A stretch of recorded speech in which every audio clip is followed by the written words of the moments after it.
স্বনির্ভর যুবক স্বনির্ভর বাংলা আর কেউ বেকার থাকবে না। আজ মহাশিবরাত্রির দিনই শুরু হয়ে যাচ্ছে রাজ্য জুড়ে স্বনির্ভর বাংলা শিবির। ভোটের আগে দিদি ভাইয়ের নতুন চমক। চাকরি না পাওয়া পর্যন্ত 5 বছর দিদিমণি এবার দিতে চলেছেন মাসিক 1500 টাকা করে বেকার যুবক যুবতীদের জন্য। যুবসাথী প্রকল্পের জন্য আবেদন করা যাবে অনলাইনেও।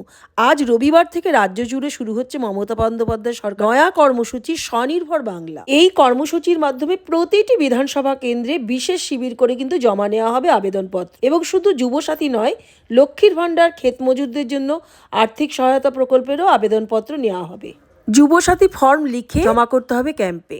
নবান্নর তরফে বলা হয়েছে আগ্রহীরা https sportsandyouth.government.in এ গিয়ে লগ ইন করুন বা https://apas.government.in পোর্টালের মাধ্যমে অনলাইনে আবেদন করতে তবে আর দেরি কেন, সবাই চলে যান যে যার বিধানসভা কেন্দ্রে। হ্যাঁ, এর সঙ্গে সরকারি ক্ষুদ্র সেচের কর মকুব সম্পর্কেও সচেতন করা হবে বলে জানানো হয়েছে এই শিবিরের মাধ্যমে। আর হ্যাঁ, যুবসাথী সহ অন্যান্য প্রকল্পের ফর্ম বা জমা করার জন্য টাকা নেওয়া হলে জিরো টলারেন্স নীতি অবলম্বন করে সেই আধিকারিকের বিরুদ্ধে কড়া পদক্ষেপ নেবে নবান্ন। 15 ফেব্রুয়ারি থেকে 26 ফেব্রুয়ারি পর্যন্ত চলবে এই শিবির। সকাল 10টা থেকে 5টা পর্যন্ত চলবে এই শিবির। যুবসাথী প্রকল্প চালু করার মূল কারণ হলো যুবক যুবতীদের চাকরির পরীক্ষা ও স্বনির্ভরতার জন্য প্রস্তুতি চালিয়ে যেতে আর্থিক সহায়তা দেওয়া।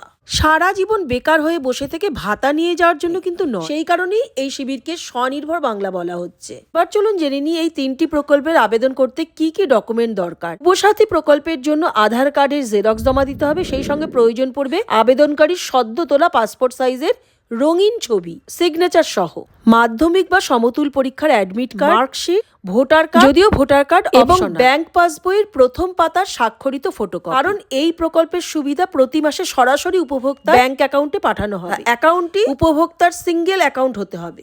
কিন্তু বিশেষ ঘোষণা, রাজ্যের ইস্যু করা এসওপিতে সাফ জানানো হয়েছে প্রতিটি আবেদনপত্রের প্রাপ্তি স্বীকার করে অ্যাকনলেজমেন্ট স্লিপ দিতে হবে। সেই সঙ্গে সমস্ত ডকুমেন্ট সেলফ অ্যাটেস্টেড করে জমা নেওয়া হবে বলে জানানো হয়েছে। সবাই ঝটপট তৎপর হয়ে এই সুযোগের সুবিধা নিন।